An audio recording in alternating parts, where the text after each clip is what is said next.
আল্লাহ তো এটাই বুঝাইতে চাইতেছে যে আমি মানুষ জন্ম দিছি তোকে, তুই মানুষ হিসাবে আসতে হবে, তাইলে আমার কাছে তুমি পরিচয় পাবে, পরিচিতি পাবে, ইজ্জত পাবে, সম্মান পাবে, চিরদিনের জান্নাত পাবে, যেখানে সুখ আর সুখ।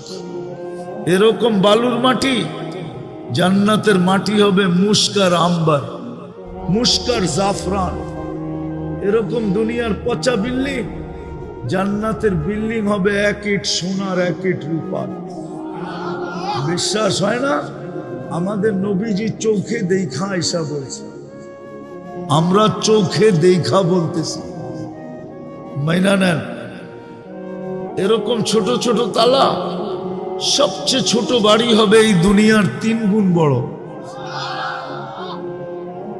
যাকেই দিবে এই কমসে কম বলবে জায়গা পাবে কই। এখন বিজ্ঞানের যুগ, জায়গা দেখানোর প্রয়োজন হয় না, তারপরও দেখায় দিতেছি।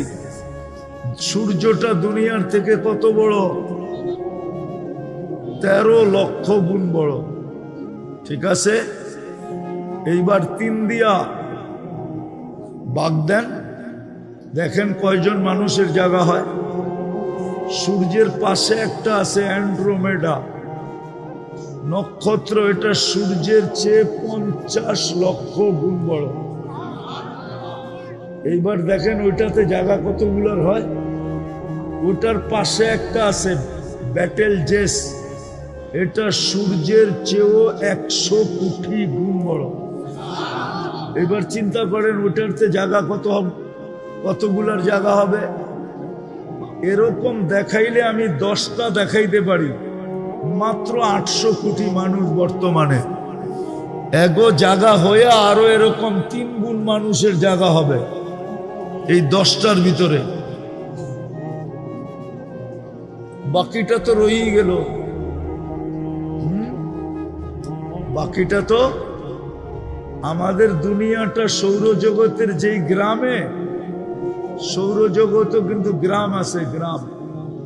আমাগো বাড়িটা, এই দুনিয়াটা যেই গ্রামে, ওই গ্রামে, যেই গ্রামে সৌরজগতের যেই গ্রামে আমাদের দুনিয়াটা, আমাদের দুনিয়ার মতো এরকম 47,000,000 আছে। আমাদের গ্রামটা সবচেয়ে ছোট। এটাই বিজ্ঞান বলতেছে, একটা যান্ত্রিক জিনিস যদি সেকেন্ডে 3 লক্ষ কিলোমিটার যায়, এটাকে ছায়াপথ বলে, ছায়াপথ। আমাদের গ্রামটা সৌরজগতের যেই জায়গায় আছে ওটাকে ছায়াপথ বলে। আমাদের গ্রামটা সহ আরো 47,000 গ্রাম আছে। আরে বুঝছেন, আমাদের গ্রামটা এতটুক ছোট যে যান্ত্রিক জিনিস যদি সেকেন্ডে 3 লক্ষ কিলোমিটার যায়, তো আমাদের গ্রামটার এই মাথাতে ওই মাথায় যাইতে 1 লক্ষ আলোক বৎসর লাগবে। জায়গার অভাব নাই। এটা বুয়া, শয়তান আমাদেরকে বুঝায়। কিছু বুদ্ধিজীবী আছে আমাদেরকে বুঝায়, এত জায়গা কই পাইব। হুজুররা কয় আরে যদি বিঘাই ছাগল, তবু বিজ্ঞানী তো বলতেছে দুনিয়ায় যেরকম গ্রাম পাড়োয়া ইউনিয়ন, ইউনিয়ন পাড়োয়া থানা, থানা পাড়োয়া জিলা, জিলা পাড়োয়া বিভাগ, বিভাগ পাড়োয়া দেশ, দেশ পাড়োয়া মহাদেশ। এরকম সৌরজগতে 100 কোটি মহাদেশ আছে। তো বিজ্ঞান বলতেছে, আমি বলতেছি না। সবগুলা মিলায়া প্রথম আকাশের সামনে একটা বিন্দুর সমান। কত? তো বিন্দুর সমান। এবার প্রথম আকাশ কত বড়?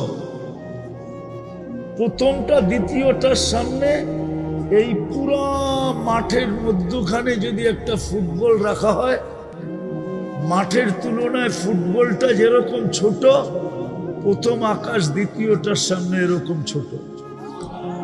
এবার দ্বিতীয় আকাশের উপরে কত জায়গা আছে? কি দুনিয়ায় তো কত জায়গা আছে, বিজ্ঞান এখন পর্যন্ত খুঁজেই পায় না যে এইখানে এই সমস্যা কেন, ঠিক না? আছে না দুনিয়া এরম জায়গা? বিজ্ঞান খুঁজা পায় না যে এইখানে এই সমস্যা কেন। কত জিনিসই তো দুনিয়ার এই মাটির উপরে বিজ্ঞানের চোখের অন্তরালে আছে।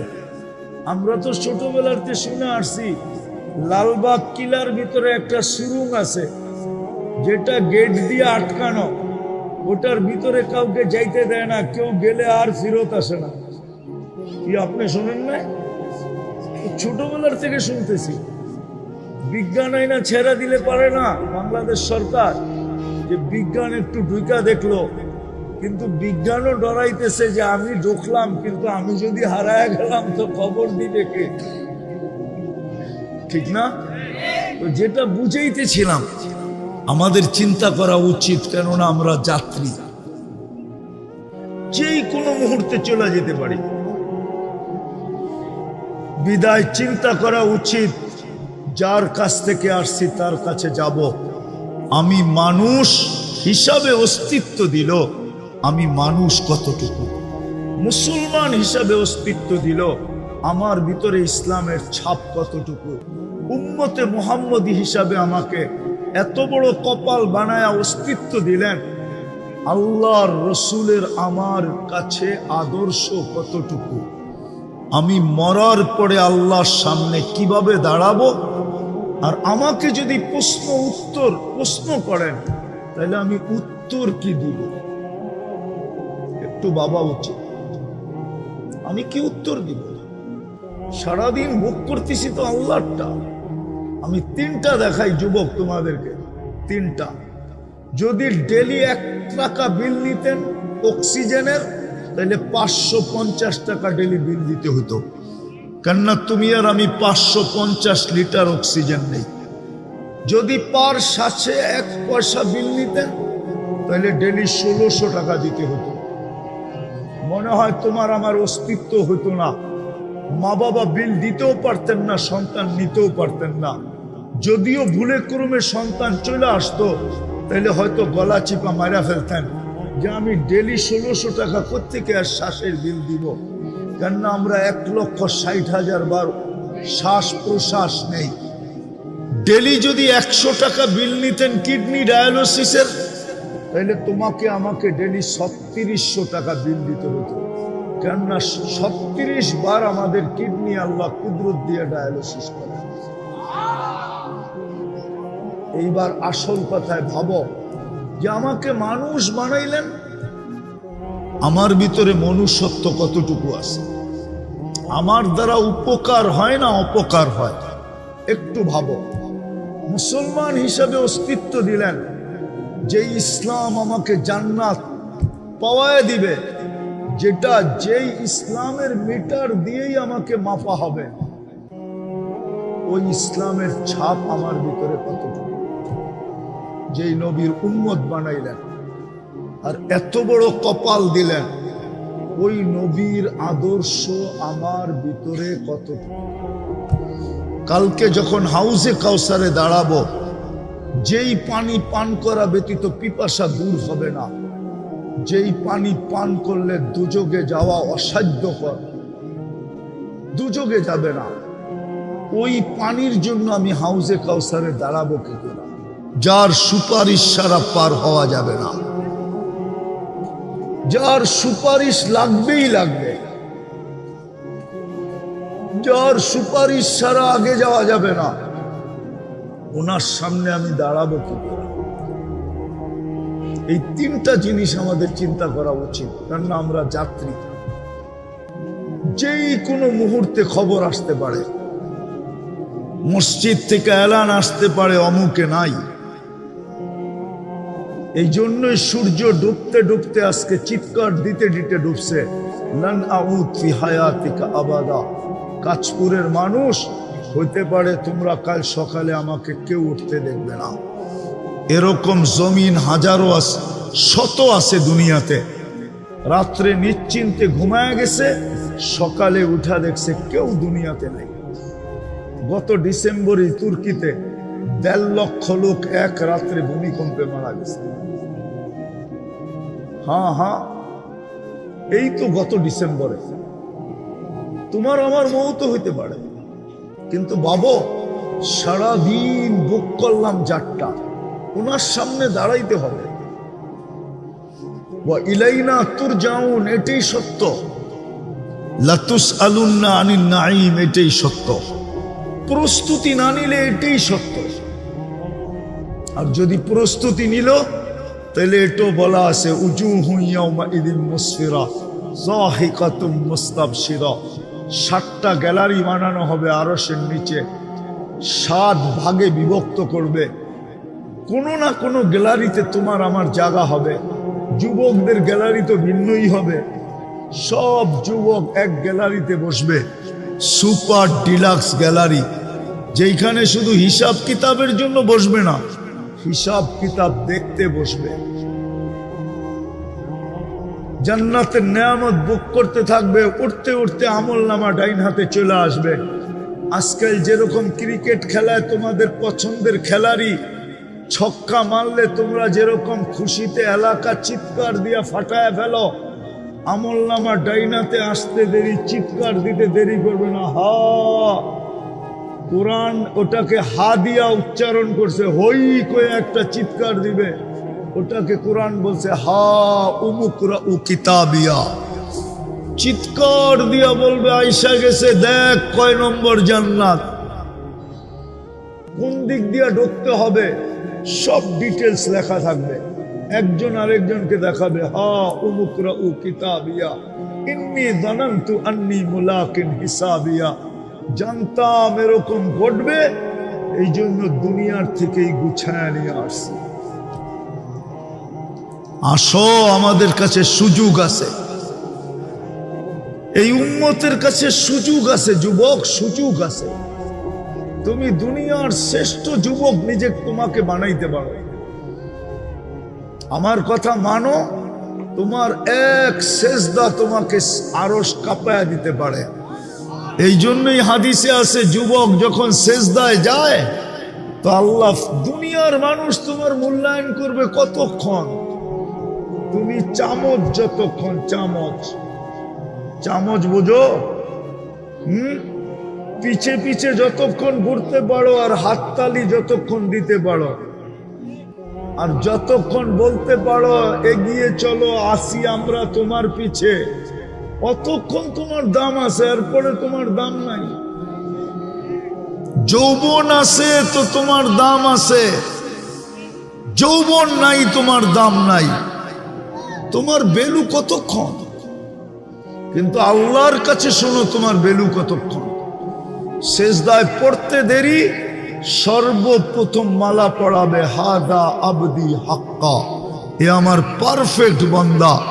ইন্নী উবাহি বিহিল মালাইকা, ও ফেরেশতারা, তোমাদের উপরে আমি এই যুবককে নিয়ে গৌরব করি।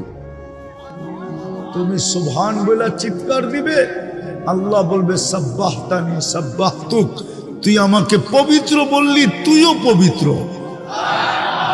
আলা বইলা চিৎকার দিবে, আল্লাহ বলবে আলাইতানি, তুই আমাকে মহান বললি, যা তোকেও সৃষ্টির ভিতরে মহান বানায়া দিলাম, জান্নাতের অধিকারী বানায়া দিলাম, যা রাজত্ব তোকে দিয়া দিলাম। দুনিয়ালারা দিলে আর কতক্ষণ দিবে? কতটুক দিবে? কতটুক দিবে? কতক্ষণ দিবে? যতক্ষণ তুমি চামচ। হ্যাঁ, এই জন্য ভালো মতে বোঝো, চলে যেতে হবে। মুসলমান কতটুকু? মুসলমান ইসলামের ছাপ কতটুকু? উম্মত নবীর আদর্শ কতটুকু? ভাবো, মানুষ মানবতা কতটুকু? নাইলে কিন্তু যাত্রী, চলে যেতে হবে। দুনিয়ার কোনো আইডি শো করলে চলবে না। যদি চলতো তাহলে কোরআনে হাজারো কাহিনী থাকতো না, হাজারো দৃষ্টান্ত কোরআনে লেখা আছে। রাজার রাজত্ব চলে নাই, মন্ত্রীর মন্ত্রিত্ব চলে নাই, উচ্চ জাতির বংশ পরিচয় চলে নাই। এই উম্মতের হাতে সুযোগ আছে প্রতি রাত্র 3 ভাগের 1 ভাগ যাওয়ার পরে যে জীবিত আছে, আমি তো মনে করলাম এর জন্য সুবর্ণ সুযোগ আছে। এ হাত তুলতে দেরি, আল্লাহ মাফ করতে দেরি করবে না। যে সকাল পাইল সুবর্ণ সুযোগ, তওবা করতে দেরি, মাফ করতে দেরি করবে না। তাইলে চলো আজকেও আমরা এই সুবর্ণ সুযোগকে কাজে লাগাই। কণ্ঠনালীতে রু আসার পূর্ব মুহূর্ত পর্যন্ত সুযোগ আছে। তওবা করতে দেরি, মাফ করতে দেরি করবেন না। সত্য এটা। চলেন আজকে আমরা সুবর্ণ সুযোগকে কাজে লাগাই। পারবেন লাগাইতে? কে কে তওবা করতে রাজি আছি দেখি মনের থেকে, যে আল্লাহ বলেন অতীত থেকে তওবা করলাম, আপনি আমাদের তওবা কবুল করেন, আমাদের গুনাহ মাফ করে দেন। না মান, যদি মনের থেকে করে থাকি, রব্বে কাবার কসম নিষ্পাপ, কোনো গুনাহ নেই, বিলকুল পরিষ্কার। বরং একটু পরে তো আরেক কাহিনী ঘটবে, গুনার জায়গাগুলা নেকি দ্বারা পরিপূর্ণ হবে না। এই মজমার ভিতরে ঘোষণা হবে, যাও শুধু গুনাহ মাপ না, গুনার জায়গাগুলা নেকি দ্বারা পরিপূর্ণ। আর কি চান? দ্বিতীয়, আজকের থেকে তওবায় অভ্যস্ত হই। তওবায় ডেলি 2 বার তওবা করি, ঘুমানোর আগে আর ঘুমের থেকে উঠা। ঘুমানোর আগে এই কারণে, হতে পারে সকালে আর উঠব না, তাইলে সুযোগ আর হাতে আসবে না। বিদায় ঘুমের আগেই তওবা করো। উঠতে পারলাম, আবার তওবা করি, হতে পারে সূর্য ডুবতে দেখব না। এরকম তওবায় অভ্যস্ত। পারবো? কে কে পারবো দেখি? আল্লাহ কবুল করুক। নামান। তৃতীয়, আজকের থেকে আল্লাহর ঘর ঘোরা দেয় 100। এর চেয়ে বড় নাফরমানি কিছু হতে পারে না। যে মালিক ডাকলো, যারটা 24 ঘন্টা ভোগ করে। আল্লাহ আমাদেরকে আমল করার তৌফিক দান করেন। ওমা আলাইনা ইল্লাল বালাগ। আর কি আছে? দোয়া। আল্লাহুম্মা লাকাল হামদ কামা ইয়ানবাগি লিজালালি ওয়াজহিক ওয়া আযীমি সুলতানিক। আল্লাহ বলার পর্ব ছিল শেষ, শোনার পর্ব শেষ, ভিক্ষার পর্ব চলতেছে। আয়োজনটা কাদের এটা দেখেন। আল্লাহ যুবকরা আয়োজন করতেছে। যুবকরা, আয় আল্লাহ যুবকরা আয়োজন করছে। এদের কি করা দরকার ছিল, কি করলো? এই দিকে তাকায়া হইলো। আজকে আমাদের দোয়াকে কবুল করেন, আমাদের এই আয়োজনকে কবুল করেন, আমাদের এই আয়োজনকে কবুল করেন, এই আয়োজকদেরকে কবুল করেন, এই সংস্থাটাকে কবুল করেন। আল্লাহ এই যুবকদেরকে কবুল করেন, এই শ্রোতাদেরকে কবুল করেন, এই এলাকাটাকে মানুষগুলাকে কবুল করেন। আজকে এই এলাকার বাচ্চাদেরকে কবুল করেন। আয় আল্লাহ, আয় আল্লাহ, আয় আল্লাহ, আয় আল্লাহ, যার যেই পেরেশানি আছে দূর করে দেন, প্রয়োজন আছে মিটায়া দেন, অসুস্থ আছে শেফায়ে কামেলা আজেলা দায়েমা মুস্তামেরনা নসিব করেন। এই আয়োজনের কারণে এই মাটির নিচে, অর্থাৎ এই এলাকার মাটির নিচে, অথবা শ্রোতাদের ভিতরে এদের আত্মীয় স্বজন যে যেখানে ঘুমানো আছে, বিশেষ করে আমাদের মা বাবা, বিশেষ করে আমাদের ভাই ব্রাদার, আল্লাহ উম্মতে মুহাম্মাদি, জিন হোক আর ইনসান হোক, আল্লাহ সবাইকে মাফ করে দেন, কবরকে জান্নাতের বাগান বানায় দেন, ফেরদাউসুল আলার ভিতরে মাকাম নসিব করেন। আয় আল্লাহ ফিলিস্তিনকে জয় যুক্ত করে দেন। আয় আল্লাহ এই যুবকদেরকে, আয় আল্লাহ কালকেই 31st নাইট হবে, এদেরকে গুনার থেকে বাঁচায় দেন। আপনি সিগন্যাল দিছিলেন আমাদের দেশে, জানি না মনে আছে কি নাই, 2013 31st নাইটের পরের দিন ভূমিকম্প আসছিল। আয় আল্লাহ এটা সিগন্যাল ছিল। আয় আল্লাহ এই যুবকদেরকে কালকে আপনি 31 নাইট উদযাপন থেকে বিরত রাখেন। আয় আল্লাহ, আয় আল্লাহ, যারা করবে এদের সবাইকে বিরত রাখেন, নাইলে হইতে পারে আপনি নারাজ হয়ে যাবেন আর সিগন্যালকে বাস্তবে রূপান্তরিত করবেন। হইতে পারে মালিক, যা আমরা চোখে দেখতেছি, হতে পারে লক্ষ লক্ষ লোক মাটির নিচে চলে যাবে। বিদায় যুবকদেরকে আপনি হেফাজত করেন, এদেরকে কবুল করেন। যা চাইতে পারলাম তাও দেন, যা চাইতে পারলাম না তাও দেন। আয় আল্লাহ, তা কিয়ামত পর্যন্ত এই যুবকদেরকে এরকম দিনী কাজ করার তৌফিক নসিব করেন। এই সংস্থাকে আরো দিনের লাইনে কাজ করার তৌফিক নসিব করেন। সত্য মালিক, যেই জাতির দুই শ্রেণী ঠিক হয়ে যায়, এক শ্রেণী যুবক আর এক শ্রেণী মা বোন, এরা যখন ঠিক হয়ে যায় তো ওই জাতি ঠিক হইতে বাধ্য হয়, ওই জাতি ঠিক হইতে বাধ্য হয়, ওই জাতি দিনদার হইতে বাধ্য হয়। বিদায় আমাদের যুবকদেরকে আপনি দিনদার বানায় দেন। ওয়াসাল্লাল্লাহু তাআলা আলা খায়রি খালকিহি মুহাম্মাদি ওয়া আলিহি ওয়া আসহাবি আজমাইন বিরহমাতিকা ইয়া আরহামার রাহিমিন। দয়া করে কেউ মুসাফা না। আবু তালেবের কবর আমাকে কাঁদাইতো না, একবার না শতবার। আবু তালেবের এই পরিচয় চলতো, উনি মুহাম্মদুর রাসূলুল্লাহর চাচা। একই রক্ত দুই শিরায় উপশিরায় ডলাইতেছে। মুহাম্মদুর রাসূলুল্লাহ লালন পালনকারী 44 বছর পালছেন। ওলামা একমত হবে, বিয়ের খুতবাটা পর্যন্ত আবু তালেব পড়ছে। খাদিজা রাদিয়াল্লাহু তাআলা আনহার সাথে যে বিয়ে হয়েছে, ওই খুতবাটা পর্যন্ত আবু তালেব পড়ছে। কিন্তু কোনো পরিচয় আল্লাহর কাছে নাই, দুজকে যেতে হবে, নবীর পরিচয় দিয়ে পার হইতে পারবে না। এই জন্য আসো, সুযোগ আমাদের হাতে এখনো আছে।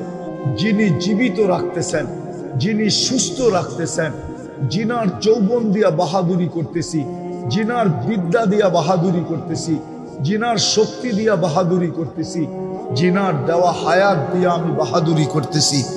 প্রত্যেক ব্যক্তি বাহাদুর তো একটা উৎস আসে, সেই উৎসটা আল্লাহর দেওয়া। যেরকম যুবক বাহাদুরি করে যৌবন দিয়া, যৌবন আল্লাহর দেওয়া। ওই আল্লাহ ডেলি 5 বার ডাকে, আর না আসা এর চেয়ে বড় নাফরমানি কিচ্ছু হতে পারে না। দুনিয়ার কোনো মালিক নাই 5 বার কর্মচারীকে ডাকবে আর শোনা সত্য কর্মচারী কর্ণপাত করবে না, ওর চাকরি থাকবে, এরকম কোনো মালিক দুনিয়াতে নাই। আল্লাহ ডেলি 5 বার ডাকে। কে ডাকে? কে ডাকে? আরে শুধু আল্লাহ ডাকলে তো আমার মনকে বুঝাইতে পারতাম। আমার তো কান্না এটাই যে শুধু আল্লাহ তো ডাকে না, সাথে সাথে তো রহমানও ডাকে, রহিমও ডাকে, মালিকও ডাকে, কুদ্দুসও ডাকে, সালামও ডাকে, মুমিনও ডাকে, মুহাইমিনও ডাকে, আজিজও ডাকে, জব্বারও ডাকে, মুতাকাব্বিরুল খালিকুল বারিউল মুসাব্বিরুল গফফারুল কহ্হারুল ওয়াহ্হাবুর রাজ্জাকুল ফাত্তাহুল আলিমুল قابض الباسط الخافض الرافع المعز المذل السميع البصير الحكم العدل اللطيف الخبير الحليم العظيم الغفور الشكور العلي الكبير الحفيظ المقيت الحسيب الجليل الكريم الرقيب المجيب الواسع الحكيم الودود المجيد الباعث الشهيد الحق الوكيل القوي المتين الولي الحميد الموصي المبدي المعيد المحيي المميت الحي القيوم الواجد الماجد الواحد الأحد الصمد القادر المقتدر المقدم المؤخر الأول والآخر الظاهر والباطن الوالي المتوالي البر التواب المنتقم العفو الرؤوف مالك الملك ذا الجلال والإكرام المقسط والجامع والغني والمغني المانع الضار النافع النور الهادي البديع والباقي الوارث والرشيد الصبور جل جلاله। সাথে সাথে তো 99 পদের মালিকও ডাকে। ও যুবক, তোমার বিবেকের কাছে আমার প্রশ্ন, বলো 99 পদের মালিক আল্লাহ তোমাকে ডাকে, 5 বেলা ডাকে, আর তুমি আর আমি যদি সাড়া না দিলাম, তোমার বিবেককে প্রশ্ন করো, এর চেয়ে বড় কোনো অপরাধ হইতে পারে? হ্যাঁ, এর চেয়ে বড় কোনো অপরাধ হইতে পারে? তুমি বলবে আল্লাহ আমাকে ধরে না, তো ধরে না কেন? আরে তোমাকে ইচ্ছা স্বাধীনতা দিছে দেখে এই জন্য ধরে না, তোমাকে সীমা রেখা দিছে দেখা ধরে না। কেননা সীমা রেখায় পা দিতে দেরি, তুমি আল্লাহর কাছে যাইতে দেরি হবে না। তখন তোমাকে জিজ্ঞাসা করবে, আমি যে ডেলি 5 বেলা ডাকতাম, তুই থাকতি তো থাকতি কোথায়? তুই ছিলি তো ছিলি কোথায়? তুই সাড়া দিলি না তো দিলি না কেন? আমি তো 1-এর ভিতরে 100 রাখছিলাম। নামাজ তো তুই একটা দেখতেছিস, নামাজ তো একটা না, 1-এর ভিতরে 100। আমি তো নামাজ পড়তে ডাকি নাই তোকে। তোর নামাজি আর কি, তুই কি আর নামাজি কি? চড়াই পাখি কত বড়, রানলে আর জোল হইব কতটি, ঠিক না? আল্লাহ বলে আমি তো তোকে ডাকছিলাম জান্নাতের চাবি দিতে। এই হুজুর করে জিজ্ঞেস করেন মক্তবে পড়ায় কিনা। 3 নম্বর হাদিস মক্তবের, মিফতাহুল জান্নাতি আস-সালাহ। আল্লাহ তো বলে আমি ডাকছিলাম তোকে আমার সাথে কথা বলার জন্য, আমার সাথে কথা বলার জন্য, কথা বলার জন্য। মুসাল্লি ইউনাজি রব্বা, আমি তো ডাকছিলাম তোকে আমার কাছে আনার জন্য। অসজুদ ওয়াক্তারিব, এ তো কোরআনে লেখা। আমি তো তোকে আনছিলাম আমার কুদরতি পায়ে মাথা রাখার জন্য। আস-সাজিদু ইয়াসজুদু আলা কাদামাইর রহমান। আমি তো তোকে ডাকছিলাম, আমি তোকে বন্ধু বানানোর জন্য। সায়াজালু লাহুমুর রহমানু বুদ্দা, আমি তোকে বন্ধু বানাইতাম, বন্ধু। তুই ছিলি তো ছিলি কোথায়? বলো যুবক, কালকে কি জবাব দিবা? ব্যস্ত? ওটারও তো সমাধান দিয়া দিছেন। মৃত্যুর সময় মালাকুল মউত প্রত্যেকের সাথে কাছে আইসা, কিছু লোকের কাছে আইসা প্রথম চিৎকার দিবে, আইনাল ইশতিগাল, বল তোর ব্যস্ততা কোথায়? তুই না ব্যস্ত বলতি? যে যাইতো তাকেই বলতি আমি ব্যস্ত ব্যস্ত। হুজুররা বুঝাইলেও বলতি ব্যস্ত, তাবলিগালারা বুঝাইলেও বলতি ব্যস্ত, পীর সাহেব বুঝাইলেও বলতি ব্যস্ত, তোর পায়ে ধরলেও বলতি আমি ব্যস্ত। কেমনে যাবো? প্রথমে চিৎকার দিবে, যেরকম হারানো আসামি খুঁজা পাইলে পুলিশ বলে কই যাবি এইবার বল, তো ফেরেশতা বলবে আইনাল ইশতিগাল, বল তোর ব্যস্ততা কোথায়? আমরা চলে আসছি। তারপরে রশিতে একটা টান দিবে আর একটা চিৎকার দিবে, জালাল ইশতিগাল, তোর ব্যস্ততা শেষ। এই জন্য আজকে অঙ্গীকার করি, যখন 2টা করলাম, 3য়টা করি, আজকের থেকে নামাজ আর ছাড়বো। পাক্কা ওয়াদা। এই সমস্যার যুবকরা কি বলে?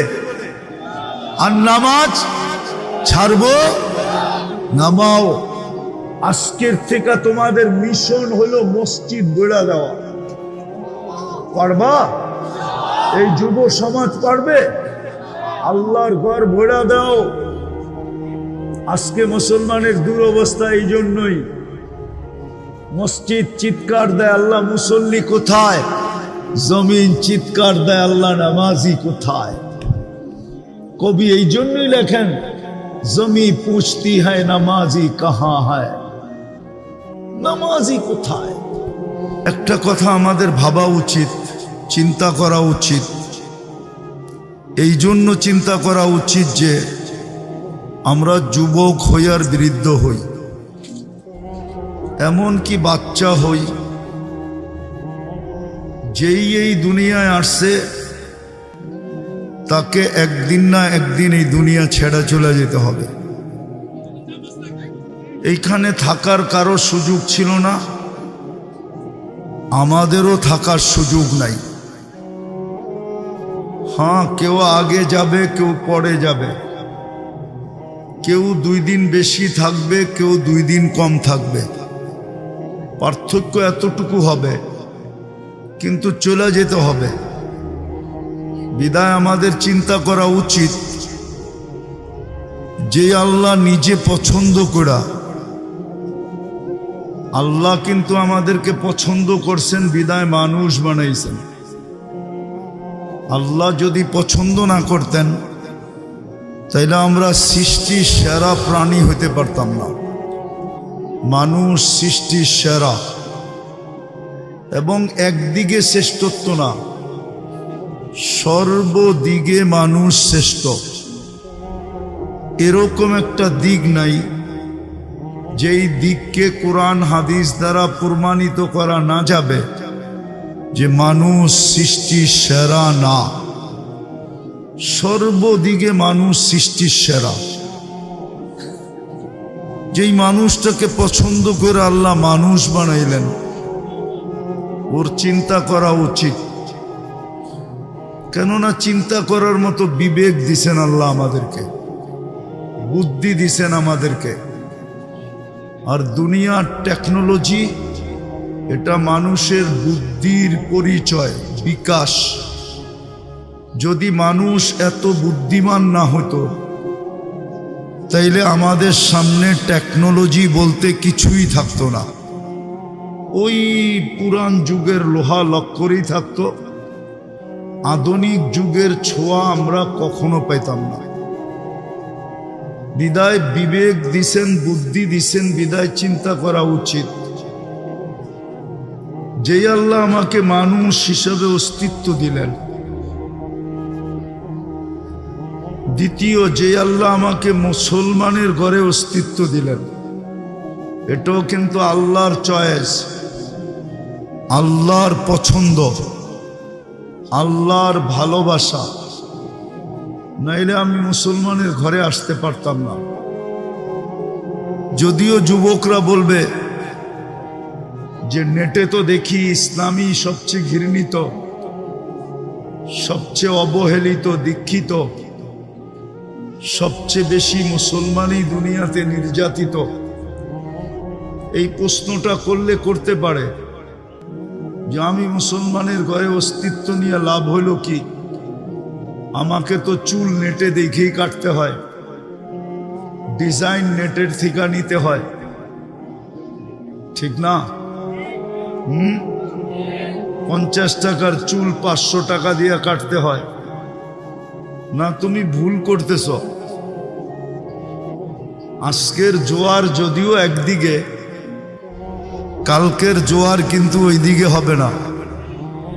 কালকের জোয়ার যদি ওইদিকে হইতো তাহলে যেই আল্লাহ আমাকে মুসলমানের ঘরে অস্তিত্ব দিল, উনি এটা কোনোদিন বলতেন না যে কমসে কম রান আউটের থেকে বাইচা এসো। রান আউট বুঝো? রান আউটের থেকে বাঁচার জন্য পদ্ধতি হইল, তো তোমরা আমার চেয়ে ভালো জানো, দৌড়াইতে দৌড়াইতে যদি দাগের ভিতরে নাও ঢুকতে পারে তো শুয়াও যদি ব্যাডের আগাটা দাগের ভিতরে ঢুকায় দেওয়া যায় তাইলেও রান আউট থেকে বেঁচা যায়। ঠিক আল্লাহ বুঝাইতে চাইতেছেন, তোমাকে মুসলমানের ঘরে অস্তিত্ব দিছি, কমসে কম তুমি রেখার ভিতরে পাটা রাইখা মরো। রেখার ভিতরে পা রাইখা যদি মরতে পারো তাইলে আজকে না কালকে তোমাকে আমি বাঁচাবো, আর তোমাকে আমি পুরস্কার হিসাবে জান্নাত দিব। জান্নাত, জান্নাতের তো ধারণাই নেই, ঠিক না? ভাবতেছে চিতাই সব শেষ, ঠিক না? চিতাতেই সব শেষ, ঠিক না? জান্নাতের ধারণা নাই তো। জান্নাতের যদি ধারণা থাকতো তাহলে 14 তারিখ কেন উদযাপন করতো, আর বারবার কেন শেখ খাইতো, ঠিক না? রাগ হয়েও না, এখানে বেশিরভাগই শেখ খাওয়া, 99.99। তাইলে তুমি কেন বারবার শেখ খাইতা? জান্নাতের ধারণা থাকলে তো তুমি তাকায়ও দেখতে না, তুমি বলতা জান্নাতে রাখা আছে ডেলি 100 বার হবে 14 তারিখ। কেননা আজকে যৌবন কয়জনের? আজকে কয়জনের যৌবন শক্তি? সব পুরুষের কাছে কয়জনের যৌবন শক্তি? একজনের, ঠিক না? জান্নাতে 100 পুরুষের যৌবন শক্তি দিবে। পাওয়ার ব্যাংকে রাখার জন্য নাকি? কাজে লাগানোর জন্য, ঠিক না? ডেলি কাজে লাগাবে 100 বার। লাউড স্পিকার দূর পর্যন্ত যায় কিনা জানি না, নাইলে বাইঙ্গেই বইলা দেই। নতুন বিয়া হইলে শ্বশুর বাড়ি গেলে তো ডিম ডুম একটু বেশি খাওয়ায় যাতে শক্তি বাড়ে। হ্যাঁ, দাদি নানি খুব খাওয়ায়। জান্নাতে এরকম না, 100 পুরুষের যৌবন শক্তি হবে। ওইখানে বাটা বলতে কিছু নাই, সব জোয়ারই জোয়ার। দুনিয়াতে জোয়ারও আছে, বাটাও আছে, জান্নাতে বাটা বলতে কিছু নাই, সব জোয়ার। 24 ঘন্টা জোয়ার চলতে থাকবে, সারা জীবন জোয়ার চলতে থাকবে। জোয়ার বোঝো? যৌবন কমবে না। আন্তাসিব্বু ফালা তাহরামু আবাদা। সব সময় যুবক, কোনোদিন বৃদ্ধ হবে না। 100 পুরুষের যৌবন শক্তি দিবে। ডেলি 100 বার কাজে লাগাবে। বিদায় একটু পর পর ভিডিও কল আসবে, তাল ইলাইয়া, আমার কাছে আয়, দেখা যা আল্লাহ কিরকম বানাইছে আর কি ডিজাইনের বানাইছে। এই জন্য বললাম, যুবকের যদি জান্নাতের ধারণা থাকতো তাহলে 14 তারিখ উদযাপন করতো না। জান্নাতের ধারণা যদি থাকতো তাহলে 31st নাইট করতো না। কেননা জান্নাতে তো 24 ঘন্টাই ফুর্তি আর ফুর্তি। হ্যাঁ, কি মা তাস্তাহি আনফুসুকুম, যা মনে চাবে তা মিলবে। দুনিয়ার মতো 3 মিনিটের গান না, জান্নাতের গান তো টানা 40 বছর চলবে, কিন্তু মন ভরবে না। ভাববে 2 মিনিট বুঝি হইল। আর জান্নাতে তোমার এখন তো যুবকরা নেটে দেখে, একজন আরেকজনের খোঁচা দেয়, দেখছো মালটা কিরকম। দিতে দেরি, জুসে আসতে দেরি হয় না। ঠান্ডা হইব কেমনে? মোবাইলে হাত ঢোকে না, ও কোথায় গাইতেছে কে জানে, তো মোবাইলই টাচ করে মজা নেয়, ঠিক না? জান্নাতে এরকম না, যে তোমাকে গান শোনাবে, গান শেষ গালে চিমটি দিবে আর বলবে গানই শুনবি, আর কাহিনী শরীরে নাই, চল কামরায় তোরে কাহিনী দেখাই। ও তোমার হয়ে যাবে চিরদিনের জন্য। যে নাচ দেখাবে ও চিরদিনের জন্য তোমার হয়ে যাবে। 40 বছর নাচবে, আলাদা কোনো লাইট সাইটের দরকার হবে না। ওর প্রত্যেক পায়ের জঙ্কার থেকে 1 লক্ষ কালার বাহির হবে, 2 পায়ের থেকে 2 লক্ষ। এই জন্যই বলতেছিলাম একটু চিন্তা করা উচিত যে আল্লাহ আমাকে মানুষ বানাইলেন, আসলেই কি আমি মানুষ? মানুষ হইতে হইলে তো মানবতা লাগবে। আমার ভিতরে মানবতা কতটুকু? মুসলমান হিসাবে যে আমাকে অস্তিত্ব দিলেন, ইসলামের ছাপ আমার ভিতরে কতটুকু? উম্মতে মুহাম্মদি বানায়া আমার যে ভাগ্য খুলা দিলেন, কপাল খুলা দিলেন, এত বড় কপাল দিলেন যে মানুষ আল্লাহর সাথে কথা বলা গৌরব করে। কিছু নবীর কথা কোরআনে আছে যিনারা আল্লাহর সাথে কথা বলছেন, বিতায় গৌরবের ওনাদের মাথা বড় উঁচা। আর স্বয়ং আল্লাহ আমাদের সাথে কথা বলতে চান, বিদায় এই কালামুল্লাহ আল্লাহ আমাদেরকে দিলেন। আমার কপাল কত বড় করলেন! ওই নবীর উম্মত হওয়ার কারণে, মুহাম্মদুর রাসূলুল্লাহর উম্মত হওয়ার কারণে আল্লাহ আমার সাথে কথা বলতে চান। কোরআন এটা কোরআন না, এটা কালামুল্লাহ, অর্থাৎ আল্লাহ আমাদের সাথে কথা বলতে চান। যে এটা পড়বে সেই কথা বলতে পারে কসম খায়া যে আমি কোরআন পড়তেছি না, আল্লাহ আমার সাথে কথা বলতেছে।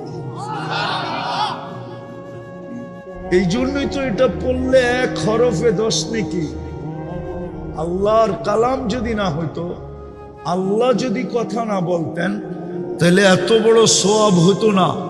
কোনো আসমানি কিতাব পড়লে সওয়াব হবে, হুজুররা এরকম কোনো দলিল বা প্রমাণ দিতে পারবে না। কিন্তু কোরআন অক্ষর উচ্চারণ করতে দেরি, 10 নেকি মিলতে দেরি হবে না। আল্লাহ কথা বলতে চান। আল্লাহ আমাদের মাথায় শ্রেষ্ঠত্ব মুকুট দিলেন, কুনতুম খায়রা উম্মাহ। আল্লাহ আমাদের ভাগ্য খুলে দিলেন। একটা তো দেখাইলাম, ভাগ্য যদি নাই খুলতো তো আল্লাহ আমাদের সাথে কেন কথা বলতে চাইতো? আল্লাহ তো কারোর সাথে কথা বলেন না, আমাদের সাথে কেন বলতে চাইলেন? বোঝা গেল আমাদের ভাগ্য অনেক বড়। আমাদের ভাগ্য যদি বড় না হইতো, তাইলে এক রাত্রে আমরা 83 বৎসরের ইবাদত কেন পাইতাম?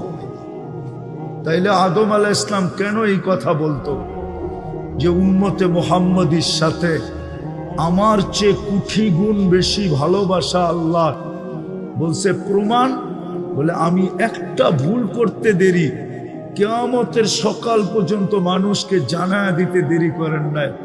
উম্মতে মুহাম্মদী সারা দিন গুনাহ করবে, আল্লাহ কাউকে জানতে দিবে না। বলো যুবক, সারাদিন নেটে কত গুনাহ করো? সত্য করে বলো তো, শুধু গান আর নাচ না ছাড়া যা তোমরা সারাদিন দেখো, খোদার কসম যদি সমাজ জানতো, মা বাবা যদি জানতো, কি বলো? একটু আগেই তো আমি দেখাইলাম, মা বাবা যদি জানতো তোমাদেরকে ঘরে ঢুকতে দিত? হ্যাঁ, কে লুকায়? এটা ভালোবাসার প্রমাণ না? প্রমাণ না, এটা তো ভালোবাসা, এই জন্য লুকাইতে থাকেন। বরং আল্লাহ তো বলে আযকুরুকা আস্তুরুকা ওয়ালা তাকশানি। গুনাহ তোর মজা লাগে, লুকাইতে আমার মজা লাগে। গুনাহ তুই ভালোবাসিস, লুকাইতে আমি ভালোবাসি। গুনাহ তোর পছন্দ, লুকানো আমার পছন্দ। আর কেমনে বুঝাবে? আদম আলাইহিস সালাম তো এটাই বললেন যে একটা ভুল করলাম, কিয়ামতের সকাল পর্যন্ত মানুষকে জানায় দিলেন উম্মতে মুহাম্মদী সারা দিন গুনাহ করবে, আল্লাহ কাউকে জানতে দিবে না। কেমন ভালোবাসা! শুধু এইখানেই তো শেষ না,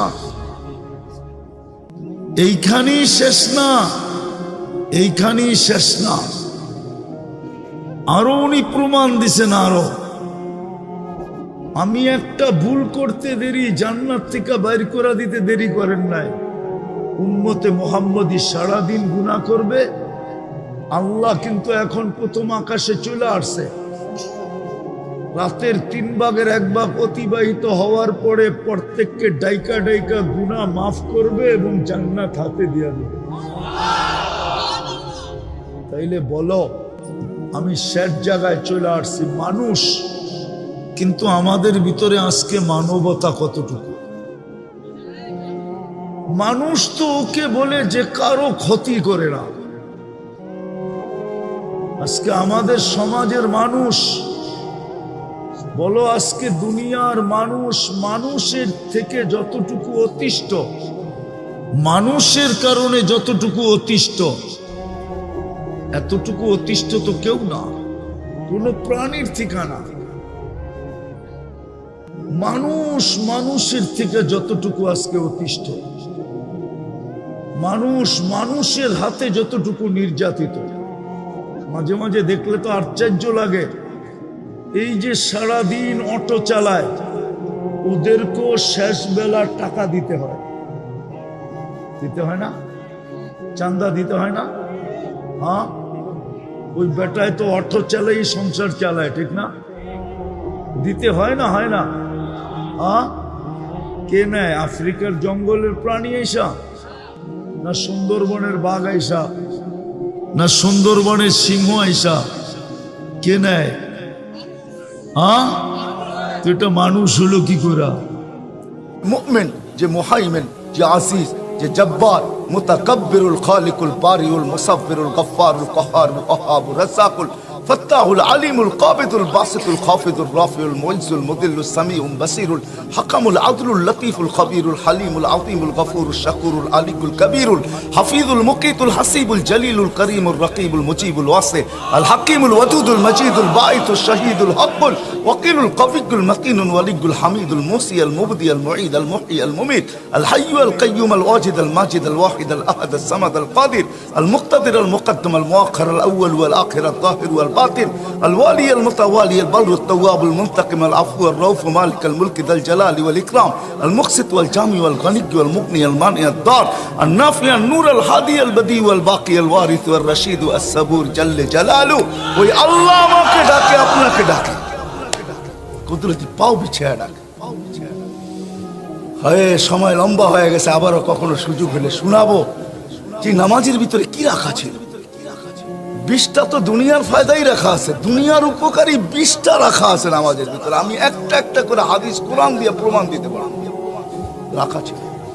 আজকে যদি উম্মত নামাজই পড়তো, 5 ওয়াক্ত, আমাদের ঘরের সবাই যদি নামাজই হইতো, আর কিচ্ছু না হইতো, প্রত্যেকটা ঘরের নারী পুরুষ যদি নামাজই হইতো, আর কিচ্ছু না হইতো, যা আজান দিতে দেরি, দৌড়াইতে দেরি করতো না, এতটুকু যদি হইতো, এতটুকু যদি হইতো, তাহলে 1-এর ভিতরে 100 ছিল। আল্লাহর ওয়াদা ছিল। আজকে আমাদের যুবক যুবতীরা বোঝে না, আমাদের বড়ই বোঝে না, দরিদ্রই বোঝে না, যুবক যুবতীরা প্রত্যেকে বোঝে।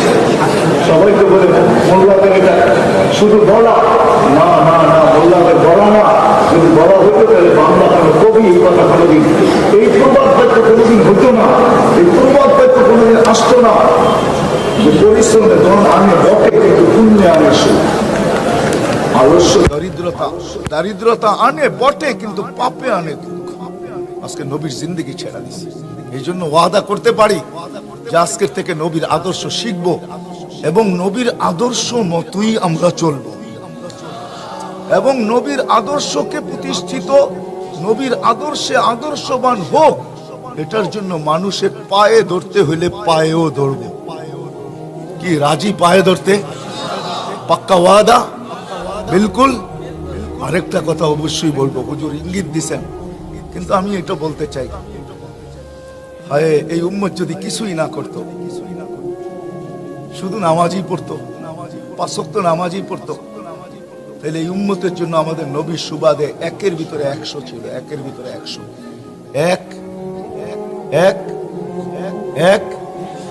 100। আল্লাহ নবীর সুবাদে আমাদের সাথে ওয়াদা করতেছেন, ফাইন সালুহা সালুহা সাইরুল আমাল।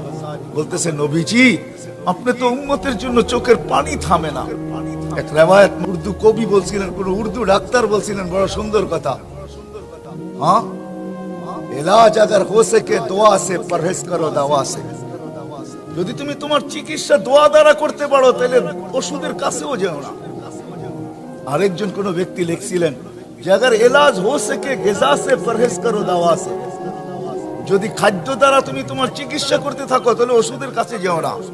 কিন্তু আমাদের নবীজি আমাদেরকে বলছে, তুমি যদি চিকিৎসা করতে চাও তোমার সদা সর্বদা, তো তোমাদেরকে আমি তথ্য দিতেছি, তাদাউ বিসাদাকা, তোমরা সদকা দ্বারা নিজেদের চিকিৎসা করো, কামা ইয়াতাতা, যেরকম বিজাতিরা চিকিৎসা করে ওষুধের দ্বারা, ও আমার উম্মত তোমরা তোমাদের চিকিৎসা করো সদকার দ্বারা। বাংলাদেশ বড় বড় আলেমদেরকে হারাইছে। একজন আলেম হারায় গেলে যে কত বড় শূন্যতা পয়দা হয়, এটা আসলে বুঝার মতো ক্ষমতা আমাদের কাছে মনে হয় নাই।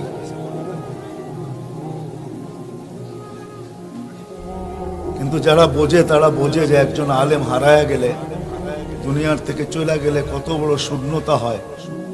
এটা যাদেরকে বুঝ দিছেন আল্লাহ, নিঃসন্দেহে তারা বোঝে, এবং শুধু বোঝে না, তারা অন্তরালে চোখের পানিও ঝরায়। যে আল্লাহ কেন নারাজ হইলেন, আলেমদেরকে উঠায় কেন নিলেন। যা হোক 2020 বহুত আলেমকে উঠায় নিয়ে নিছেন, যারা আছে এখনো আমাদের মাঝে। তার ভিতরে শীর্ষস্থানীয় মাহমুদুল হাসান সাহেব মদ্দাজিল্লুহুল আলী। আর আল্লাহর একটা সিস্টেম আছে, নেয়ামতের যদি কদর করা হয় তাহলে আল্লাহ নেয়ামতকে আরো বাড়ায় দেন। বিদায়ী যারা ওলামা এখনো বেঁচে আছে তাদের কদর করা উচিত। আল্লাহ আমাদের সবাইকে কদর করার তৌফিক দান করে। আমাদের মাথার ভিতরে একটা জিনিস আছে যেটা আমি বুঝাইতে চাইতেছিলাম। হয়তো জাতির কেউ কেউ ভাববে, অনেকেই ভাবে, আমরা ভাবি যে এই মাদ্রাসার শিক্ষা দিয়ে হবে কি? এই শিক্ষা বুঝলাম কবরে কাজ আসবে, কিন্তু দুনিয়াতে এরা কি করবে? আসলে আমি আমার মনকে সান্ত্বনা দিব, যদি কারো মনে এরকম কথা থেকে থাকে, কেউ যদি এরকম ভাইবা থাকেন, তাহলে আমি আপনাদেরকে প্রথম একটা যুক্তি দিব। আমাদের কমিশনার সাহেব বলতেছিলেন, আমার এখনো মনে আছে লকডাউন যখন শুরু হয় তখন মিডিয়ার ভিতরে অনেক ধরনের কথা চলতেছিল। সারা দুনিয়াও বলতেছিল বাংলাদেশে বড় বিপর্যয় ঘটবে। আমাদের দেশের কিছু লোকও তাদের সাথে তাল মিলাইতেছিল আর বলতেছিল লক্ষ লক্ষ মানুষ মারা যাবে, কাফনও পাওয়া যাবে না, দাফনও করা হবে না। এরকম মনে হয় মিডিয়ায় বক্তৃতা আপনারা পাবেন। কিন্তু আলহামদুলিল্লাহ বাংলাদেশে সারা দুনিয়ায় যতটুক ঢোল পিটাইছে তার চেয়ে লক্ষ ভাগের এক ভাগও বিপর্যয় ঘটে নাই। দ্বিতীয় হলো বাংলাদেশ সারা করোনাকে প্রতিরোধ করার ব্যাপারে দুনিয়া উন্নত বটে, আমেরিকা উন্নত বটে, ইংল্যান্ড উন্নত বটে, কানাডা উন্নত বটে, ইউরোপ উন্নত বটে, জাপান উন্নত বটে, কিন্তু দুনিয়ার একটা দেশও করোনাকে কন্ট্রোল করার ব্যাপারে বাংলাদেশের আগে যাইতে পারে নাই। সবাই বাংলাদেশের পিছে, বাংলাদেশে কন্ট্রোল করার ব্যাপারে 1 নম্বর, সবার আগে। সত্য তো? হ্যাঁ, আমি বিশ্বাস করব এটার পিছনে কারণ সরকারের ওই দূরদর্শিতা, ওই আন্তরিকতা, যে সময় মতো মসজিদ গুলাকে খুলে দিছে, মাদ্রাসা গুলাকে খুলে দিছে, হেফজোখানা গুলাকে খুলে দিছে, মক্তব গুলাকে খুলে দিছে, যার কারণে আল্লাহর মনে হয় এই জমিনের সাথে বড় একটা রহমত, বড় একটা দয়া আগের থেকেই ছিল। সরকার সঠিক সময় খুলে দেওয়ার কারণে আল্লাহর এই রহমতের বহির প্রকাশ ঘটছে। যে সারা দুনিয়া যে ঢোল পিটাইতেছিল করোনার ব্যাপারে, আলহামদুলিল্লাহ বাংলাদেশে তার 100 ভাগের 1 ভাগ না, লক্ষ ভাগের 1 ভাগও বাংলাদেশে ওই বিপর্যয় ঘটে নাই। কিন্তু আমাদের প্রতিবেশী দেশ দেখেন, দুনিয়ার যেই কোনো দেশ দেখেন, আমাদের চেয়ে বেশি বিপর্যয়। আর করোনাকে কন্ট্রোল করার ব্যাপারে বাংলাদেশ সবার উপরে মাথা উঁচা করে দাঁড়ায় আছে। আমার ইয়াকিন এই মসজিদগুলা খোলার কারণে, মাদ্রাসাগুলা চলার কারণে। আমি মহল্লাবাসীকে বলবো, আমরা ঘুমাই দেরিতে, উঠি দেরিতে, কিন্তু এই হেফজোখানার ছাত্রগুলা 4টার সময় উঠে। এরকম একটা হেফজোখানা না, বাংলাদেশের 12,000-এর উপরে হেফজোখানা আছে। এরা রাত্র 4টার সময় উঠে। তখন বাংলাদেশের আকাশের যে একটা রং বা কালার বা একটা অবস্থা থাকে, ওটা আমাদের ঘুমের ঘুরে চলে যায়। আমরা হয়তো বলি আজান দিলে তো নামাজের জন্য ছুটে আসি, আজান দিতে দেরি, ওই চাদরকে এই আকাশের থেকে সরাইতে আল্লাহ দেরি করে না। আপনাকে দেখতে হলে 4টার সময় উঠতে হবে। তখন আপনি দেখবেন যে এই আকাশটা কিরকম, এই আকাশের উপরে কোন চাদর ছড়ানো আছে। বিদা হেফজোখানার ছেলেগুলা 4টার সময় উঠে। আলেম ওলামারা রাত্রে উঠে চোখের পানি ঝরায়। এটা আপনি মানেন আর না মানেন, সিসি ক্যামেরা তো সবার ঘরে লাগানো নাই যে আপনি আলেমের পিছে সিসি ক্যামেরা লাগায় রাখছেন, ঘরের থেকে বসে আপনি মনিটরিং করতেছেন। আমরা যে সময় ঘুমের ঘোরের ভিতরে থাকি, আমাদের যখন ঘুম সবচেয়ে প্রিয় হয়, কসম হাজারো না লক্ষ আলেম বাংলাদেশে তখন মুসল্লায় বসা আল্লাহর সামনে চোখের পানি জড়াইতে থাকে আর সেজদায় মাথা রেখে চিৎকার দিতে থাকে, যেটাকে কবি তার ভাষায় ব্যক্ত করতে চাইছেন যে কিসি কো সোনে মে মজা, কিসি কো খানে মে, हमें तो मजा आता है मालिक तेरे आगे रोने में। কারো তো ঘুমে মজা আসে, কারো তো খাওয়ায় মজা আসে। খাওয়ায় যদি মজা নাই আসতো তো সন্ধ্যা হইতে দেরি, বিকাল হইতে দেরি, খিলগার অবস্থা কিরকম আপনাদের সামনেই প্রস্ফুটিত, ঠিক না? কেউ খাওয়ায় মজা পায়, কেউ ঘুমে মজা পায়, কিন্তু শত শত না লক্ষ লক্ষ আলেম বাংলাদেশে রাত্রে চোখের পানি ঝরানোর ভিতরে মজা পায়। এরা চোখের পানি ঝরায়, এরা চোখের পানি ঝরায়, যার কারণেই বাংলাদেশকে আল্লাহ পাক রহমতের ছায়া দিয়া মনে হয় ঢাকা রাখছে, যার কারণে করোনা বাংলাদেশে বিপর্যয় ঘটাইতে পারে না, আর ইনশাল্লাহ পারবেও না। যদি আমরা এরকম পরিবেশকে ধরে রাখতে পারি, আমাদের মহল্লায় মহল্লায় প্রত্যেকটা এলাকায় যদি এরকম পরিবেশ আমরা ধরে রাখতে পারি, মক্তব, মাদ্রাসা, হেফজোখানা, মসজিদে আজানের পরিবেশ, মুসল্লির পরিবেশ যদি আমরা ধরে রাখতে পারি, তাহলে ইনশাল্লাহ আমাদের দেশে বিপর্যয় ঘটবে না। কিছুদিন আগেই একটা খবর দেখতেছিলাম আর আমি মনে মনে হাসতেছিলাম, এটার উপরে আমার অনেক আগের কথা আছে, যে বাংলাদেশে একটা ভূমিকম্প ঘুরপাক খাইতেছে, 7.8 হইতে পারে বা 9 হইতে পারে, ঢাকা শহরে 70,000 বিল্ডিং ধসা যাবে, বিপর্যয় ঘটবে। কিন্তু বাংলাদেশে 7.8 ভূমিকম্প ঢাকাতে এর আগেও আসছিল, 3-4 বছর আগে 31st নাইটের পরের দিন, কিন্তু বাংলাদেশে কোনো বিপর্যয় ঘটে নাই। এই জন্য আমার দৃঢ় বিশ্বাস বাংলাদেশ নড়বে চড়বে, কিন্তু পড়বে না যতদিন আমরা এই পরিবেশকে ধরে রাখবো। মাশাআল্লাহ, যুবকরা যেরকম হুজুর ওয়াদা নিতেছিল, আমরাও দেখতেছি সর্ব জায়গায় যুবকরা যেরকম দাবিত হইতেছে দিনের দিকে, যুবকদের সংখ্যা যেরকম বাড়তেছে, নামাজি হইতেছে, আল্লাহওয়ালা হইতেছে। এরা যদি এরকম হইতে থাকে ইনশাল্লাহ বাংলাদেশে কোনো বিপর্যয় কখনো ঘটবে না। এই জন্য হুজুরও সবার কাছে হাত জোর দরখাস্ত করছেন, আমিও করতেছি। বোঝা গেল হুজুর যুবকদেরকে খুব ভালোবাসেন, আর আমরাও জান প্রাণ দিয়ে যুবকদেরকে ভালোবাসি। আমরাও চাই যে যুবকদের যৌবনের জন্য মূল্যায়ন হয়। আসলে এটাই সত্য, হুজুর যেটা বললেন এটাই সত্য। একটা কথার দিকে ইঙ্গিত দিছেন, আসলে যৌবনের মূল্যায়ন আল্লাহ ছাড়া কেউ করতে পারে না। কেননা যৌবন দিছেন তো আল্লাহ, ঠিক না? কে দিছেন? যে যেটা দেয় ওটার মূল্য উনিই জানেন। বিদায় যুবকের মূল্যায়ন আল্লাহই করতে পারে, আর দুনিয়ার কেউ করতে পারে না। এই জন্য যুবকদের মূল্যায়ন আল্লাহ খুব করছেন। ওই হাদিসের দিকে যাওয়ার সময় নাই, আমি লম্বা করতে চাইতেছিলাম, কিন্তু এতটুকু বলতে চাইতেছি, যুবক যখন সেজদায় যায় তো আল্লাহ পুরা সৃষ্টির ফেরেশতাকে ডাইকা জিজ্ঞাসা করে, উনদুর হাদা শাব, এই যুবকের দিকে তাকা, কি করতেছে? ওয়াকাদ কুলতুম আতাজআলু ফিহা মান ইউফসিদু ফিহা ওয়া ইয়াসফিকুদ দিমা, তোমরা তো বলতে কেন বানাইবেন, দুনিয়ায় যাবে ফিতনা ফাসাদ করবে। তো আল্লাহ যুবকের দিকে তাকায়া বলে, ইশারা ইঙ্গিত করে বলে, দেখো তো কি করে। তো ফেরেশতারা জবাব দিতে বাধ্য হয়, জাআলা আজলাহু ওয়া মাজালাহু লিআজলিক, সবকিছু বিসর্জন দিয়ে আপনার কুদরতি পায়ে মাথা রাইখা পড়ে আছে। আল্লাহ ফেরেশতাদেরকে সাক্ষী রেখা বলে, ইন্নী উবাহি বিহিল মালাইকা, ও ফেরেশতারা তোমাদের উপরে আমি যুবককে নিয়ে গৌরব করি।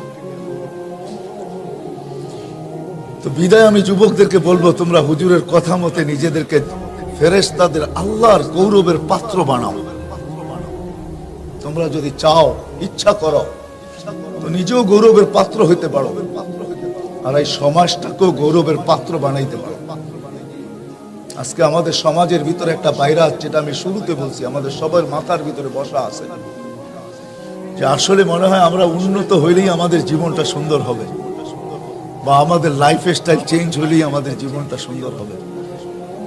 কসম খোদার মেরে দোস্ত, এই ধারণা আমরা রাখতে পারি, আর এই ধারণাই বদ্ধপরিকর আমাদের দেমাগের ভিতরে, আমাদের ব্রেনের ভিতরে এটা বসা আছে, যে আমরা উন্নত হইলেই মনে হয় সুখী হব, আর আমাদের লাইফ স্টাইল চেঞ্জ হইলেই মনে হয় আমরা সুখী হব। না মেরে আজিজো, এটা কোনোদিন সত্য কথা না। আসলে বিবেকমান, বুদ্ধিমান, বিদ্বান হওয়া হিসাবে একটা মানুষের বাবা উচিত, যে আল্লাহ আমাকে অস্তিত্ব দিল, যে আল্লাহ আমাকে সৃষ্টি করলেন, যে আল্লাহ আমাকে শ্রেষ্ঠত্ব দিলেন, যে আল্লাহ আমাকে সৃষ্টির ভিতরে সবচেয়ে সুন্দর পয়দা করলেন, যে আল্লাহ সমগ্র সৃষ্টিকে আমার অধীন করলেন, দুনিয়া আমার জন্য বানাইলেন, আখিরাত আমার জন্য বানাইলেন, যে আল্লাহ আমাকে এক ফোঁটা পানির থেকে এই পর্যন্ত অস্তিত্ব দিলেন, ওই আল্লাহ কি এই কথা আমাকে বলে নাই যে আমি এই ছোট্ট জীবনটা কাটাবো? তো কিভাবে কাটাবো, কিভাবে কাটাইলে আমার লাইফটা সুন্দর হবে? ওই আল্লাহ কি এই দিক নির্দেশনা আমাদেরকে দেন নাই? এটা একটা বিবেকমান মানুষ যদি চিন্তা করে বৈশা একটু ভাবে, তাহলে মনে হয় তার বিবেক তাকে বলবে, তার বুদ্ধি তাকে বলবে, তার বিদ্যা তাকে বলবে, তার চিন্তা ক্ষমতা তাকে বলবে যে না, এটা হইতেই পারে না যে আল্লাহ এক ফোঁটা পানির থেকে আমাকে অস্তিত্ব দিল, আমি এই ছোট্ট জীবনটা এনজয় করব, সুখী হব, এটার জন্য কোনো বিধি বিধান দিবেন না। তাহলে প্রত্যেকটা মানুষ কিন্তু তার বিবেক তাকে বলবে যে এটা কখনো সত্য না, যে আল্লাহ আমাকে কোনো বিধি বিধান দেন নাই।